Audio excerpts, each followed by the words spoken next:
Agarang naapula ang sunog na sumiklab sa isang bahagi ng PNP General Hospital sa Campo Crame nitong August 24, 2025 matapos ang mabilis na aksyon ng pinagsanib na puwersa ng Philippine National Police at Bureau of Fire Protection.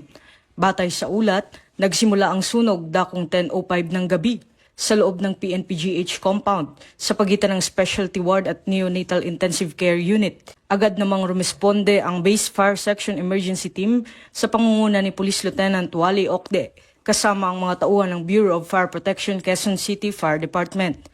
Mabilis na isinagawa ang systematic fire suppression operations gamit ang tactical hose deployment at iba pang firefighting techniques.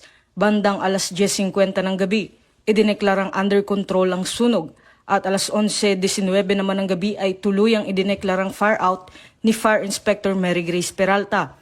Walang naiulat na nasaktan o nasawi dahil agad na nailikas ang lahat ng pasyente at kawani. Tinatayang nasa 360,000 pesos ang halaga ng pinsala.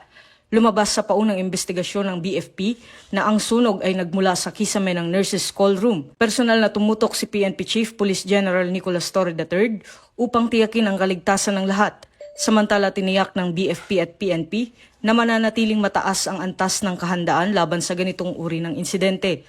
Ang pangyayari ay nagsilbing paalala ng kahalagahan ng koordinasyon, malasakit at mabilis na pagtugon sa oras ng sakuna. Isang patunay ng tunay na serbisyo at dedikasyon ng mga lingkod bayan. Pinapaalalahan naman ng publiko at lahat ng tanggapan na tiyakin ang maayos na kondisyon ng mga fire safety equipment tulad ng smoke detectors, fire alarms at fire extinguishers upang maging epektibo sa oras ng pangangailangan. Ang pagiging handa at maagap ay susi upang makaiwas sa kapahamakan at mapanatili ang kaligtasan ng lahat.